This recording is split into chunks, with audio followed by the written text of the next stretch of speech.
করব আজকে আমাদের যে উদ্দেশ্য সেই উদ্দেশ্য আমরা যাতে সফল করতে পারি এবং আপনারা মনোযোগ দিয়ে শুনবেন। আমাদের করতে হয়েছে এই একটাই কারণে যে ওয়ান নেশন ওয়ান ইলেকশন যতক্ষণ না হচ্ছে ততক্ষণ পর্যন্ত বারবার নির্বাচন হওয়ার জন্য সামনের মানুষের মধ্যে তাদের জাগরণ না হওয়ার আমরা আমাদের যে ন্যাশনাল ইন্টারেস্ট আমাদের যে চিন্তাভাবনা যে নেশন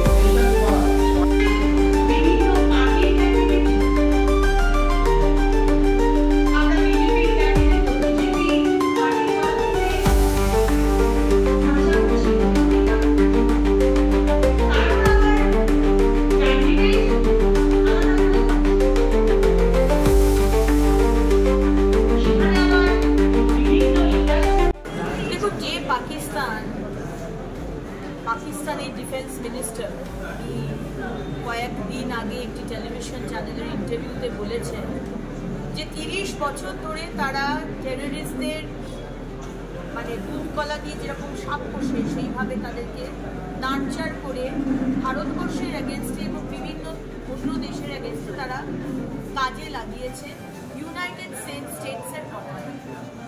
পাকিস্তানের ডিফেন্স মিনিস্টার এটা বলছে, সুতরাং সেই দেশকে কি আপনি বিশ্বাস করতে পারেন?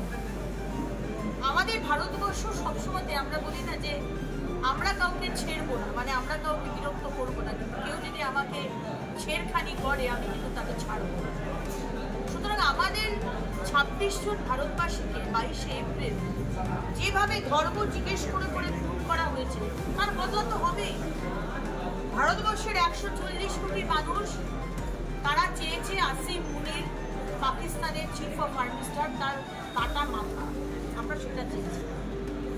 তারপরে যেভাবে পাল্টা জবাব দেওয়া হয়েছে আমরা স্যালিউট জানাই আমাদের আর্ম ফোর্সেস, মিলিটারি ফোর্সেস এবং আমাদের অভিভাবক আমাদের প্রধানমন্ত্রী। তারপরে গতকাল যেটা দেখা হলো, আমরা শান্তি চাই, আমরা চাই না যে সাধারণ মানুষ, কারণ আমরা যুদ্ধ চাইনি, আমরা কিন্তু দেখে দেখে যেগুলো টেররিস্ট লোকেশন সেগুলোকে আমরা নিকেশ করেছি, কিন্তু পাকিস্তান কিন্তু সেই রুল মানেনি। তারা জম্মুতে যেখানে জনবহুল এলাকা সেখানে বোম ফেলছে, রাজস্থানের যেখানে বর্ডারে জনবহুল এলাকা সেখানে বোম ফেলছে, গুজরাটে বোম ফেলছে। পাকিস্তানকে আপনি বিশ্বাস করতে পারবেন না, পাকিস্তান সাপের মতো।